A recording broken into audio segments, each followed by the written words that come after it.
What's up, party people? Today we are talking with the star of Who Framed Roger Rabbit. So please come with me. Hello. Hello, party people.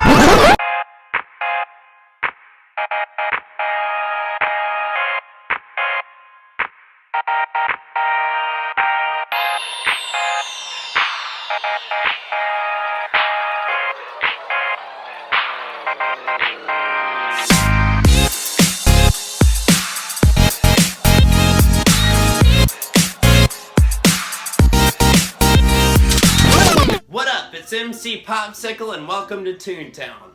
Today we're going to talk about one of my favorite movies, the three-time Academy Award-winning film, Who Framed Roger Rabbit?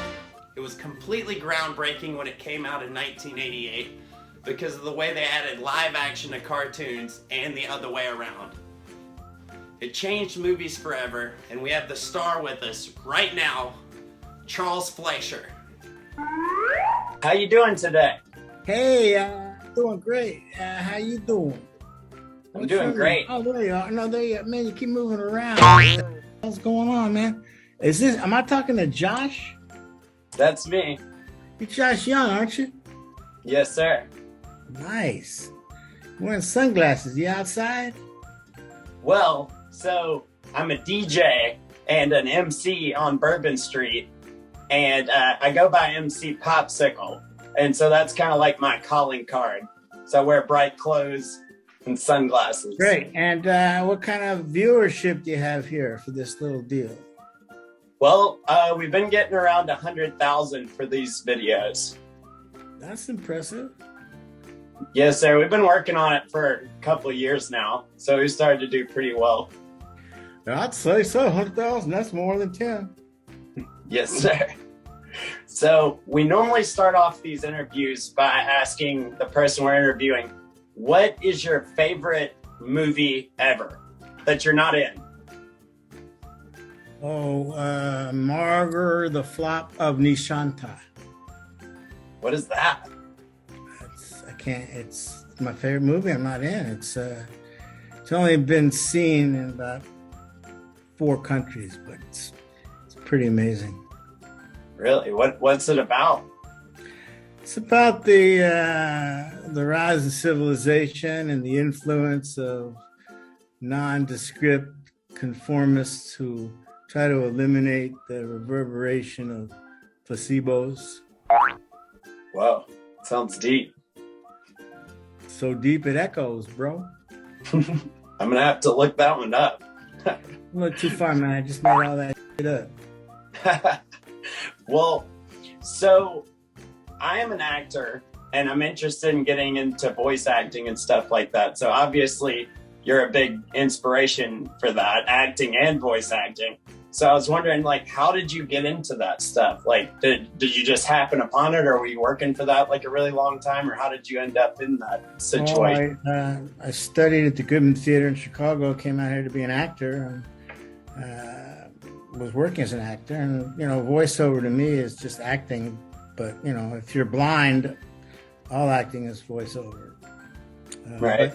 Robert Zemeckis saw me do my stand-up. And asked me to come in and do the voice of Roger Rabbit. Wow. That's so crazy. Because that was I was looking up and reading stuff about it. And that was the only time Warner Brothers and Disney and all those people got together. That was a really who's who type of movie. Like, with all those, Mel Blanc was in it too, wasn't he? Sure. Yeah, that's because Steven Spielberg, he facilitated that. Wow. That's so crazy. So when you're making a character like Roger or like any of your characters, what do you do to start building that? I would imagine you saw it first and then you just where do you start? I saw a drawing and you have the script. So what the character does and what the character says influences who the character is. So same Right. process for developing any acting role that you get. Right. So how do you start? Like, what's your first step in that scenario to get going with something like that, though? Read the script. Right. So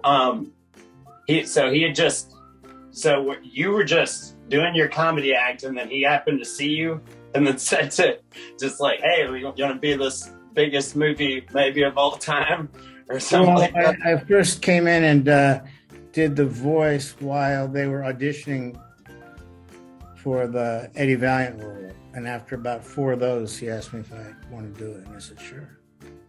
Wow. That's really cool. So you were actually physically on set during the movie, weren't you? Yeah, that was necessary to get it to the animators, because as soon as it recorded, the animators had to start filling it in. So, and for Bob Hoskins, he needed something to work off of. So, yeah. Right. Because you guys pioneered basically the green screen technology and stuff, from what I could tell. There was no green screen in that, really. Well, I guess the precursor of green screen. Y'all were doing stuff that they would do. Green screen, Chroma King, that's been around for a while. This is a whole different train set. So they were actually literally drawing on the frames of the movie, correct? Well, maybe not that literal, but their images are composited to form one image. Wow. That's crazy. That must have been so difficult, especially at the time. That's incredible. And then I heard that you were like dressed up like off camera so that they could talk to you and stuff. Well, I had to make me a Roger Rabbit costume that I wore every day. Wow.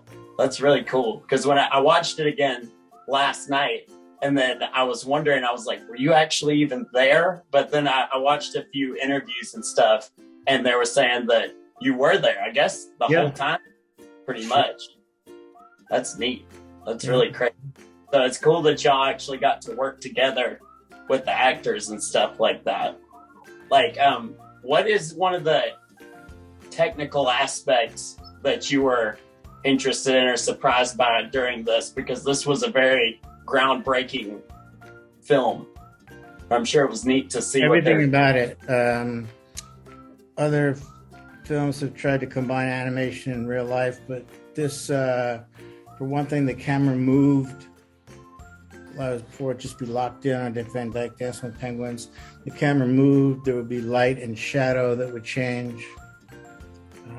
All those were new tools in the toy box that went on to affect all CGI forms of animation.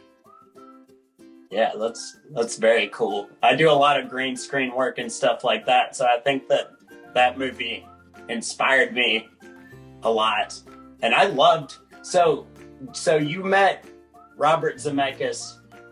Was this the first thing that y'all had done together as a project? I believe that's correct. And then so through that, you ended up in Back to the Future. Back to the Future 2. Back to the Future 2. Right. Polar Express as well. Wow. Death Becomes Her. Those are all Zemeckis projects. Wow, that's crazy. And like, I love Back to the Future 2 specifically is literally my favorite movie ever. That's what made me want to be an actor, is that movie specifically. Like, I love it so much. Like, what was it like doing that movie? Anytime I'm working, I feel blessed. Anytime, driving onto a lot someplace, I have a job, I feel it's a blessing. Yeah, that's very cool. I watched some of it today to get ready, and you were a mechanic for the car that Biff was driving. That's right. I was the same character, but in the past and in the future. Terry. Yeah. And today actually is the day that Nightmare on Elm Street Part 1 came out in whatever year it was, 84 or whatever. Really? Wow. Yeah, you were in that too. Wow.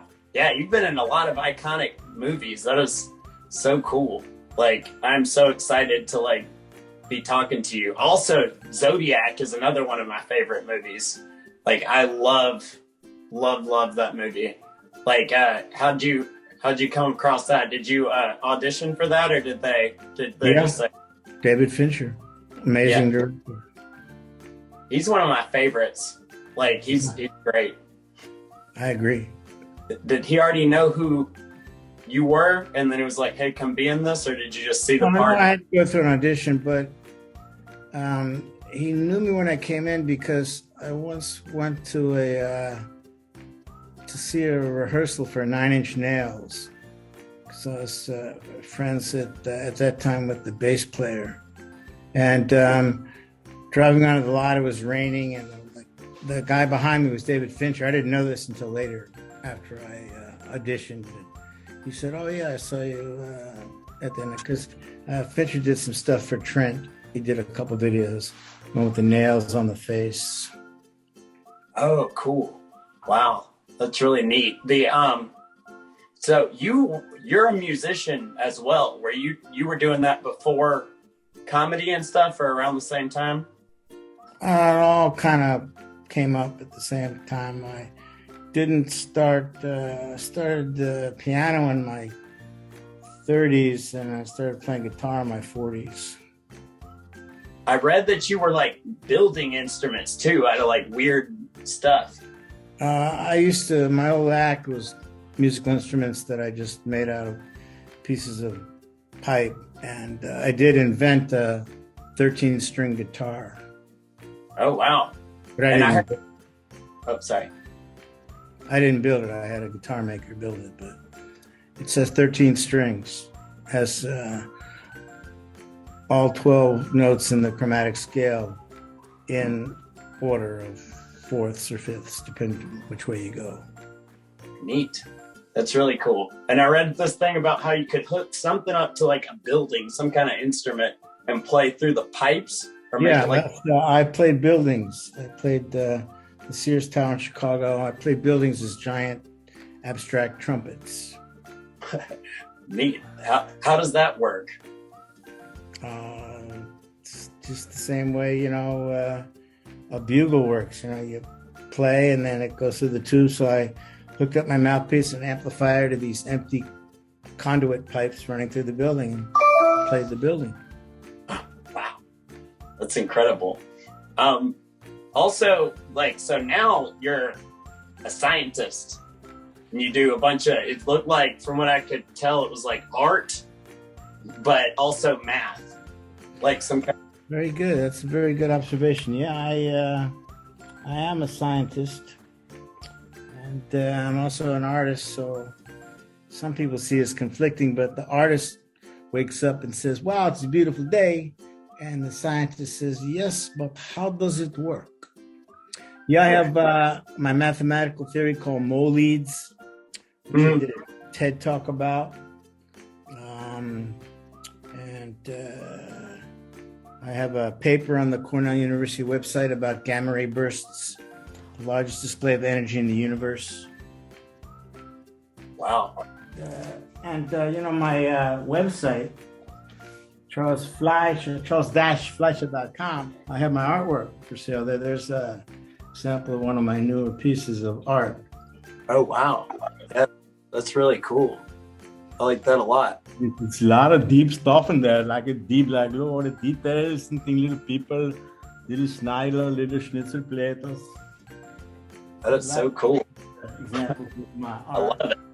Does that involve any of the math stuff?